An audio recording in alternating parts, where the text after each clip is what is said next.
এটা এই কথাটা আর গোপন রাখবেন, এটা আর কারোর সাথে বলবেন না, কারণ আপনি ওইটা বলার দরকার নাই। আমি জানি আমার গ্রুপে কি হয় না হয়, কে কোন উদ্দেশ্যে, কে কোন রাস্তায়, কে কোন উদ্দেশ্যে চলতেছেন, কে কোন নিয়ত নিয়ে গ্রুপের মধ্যে ভর্তি হয়েছেন, কোর্সের মধ্যে ভর্তি হয়েছেন, ওইটা মোটামুটি আল্লাহর রহমতে বুঝতে পারি।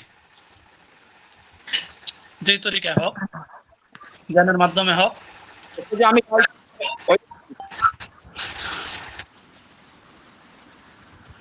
আচ্ছা, বলতেছিলাম যে কেউ আমাকে খুশি করার জন্য একটা লাফসও বলবেন না।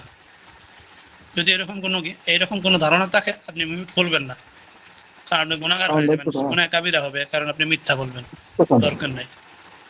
যদি মন থেকে কিছু বলার থাকে, আমি শুনবো, লম্বা করব না, কারণ একটু পরে আবার অনেকের আমল আছে। আর আমলে যারা সিমটমস পাইতেছেন, যেমন নাজমুল সাহেবও কিছু মেসেজ করছেন, এইগুলা নিয়ে খুশি হইবেন যে আপনার আমল আগাইতেছে, আমল কবুল হইতেছে। এগুলা পাবেন, এগুলা পাইলে ভালো, এগুলা পাইলে ভালো, এগুলা পাইলে খুশি হইবেন যে আমার আমলের মধ্যে শয়তান যেহেতু লাগছে, তো আমার আমল মোটামুটি আগাইতেছে, মোটামুটি আমলের তাসির বাড়তেছে।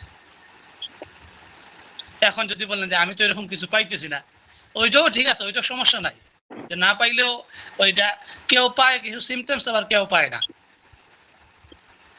তো এটা নিয়ে কোনো টেনশনের কিছু নেই। আমল আল্লাহ সবার, আল্লাহ আল্লাহ আমল কবুল করুক, সবাই কামিয়াবি পাবেন ইনশাআল্লাহ। সবাই আল্লাহর রহমতে অনেক মেহনত করতেছেন, আল্লাহ তাআলা তো দেখতেছেন যে কে কোন নিয়তে।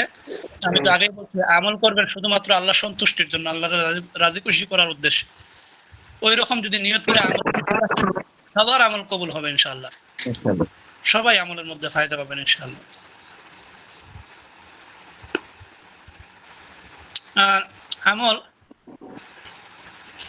আমল চলা অবস্থায় যদি গুনাহ হয় বেশি, সেটা গুনাহ সাগীরা হোক অথবা গুনাহ কাবীরা হোক, তখন ওই আমলের মধ্যে থেকে মজা উঠে যায়, তখন আমল করতে মন চাইবে না। এদিকে একটু খেয়াল রাখবেন।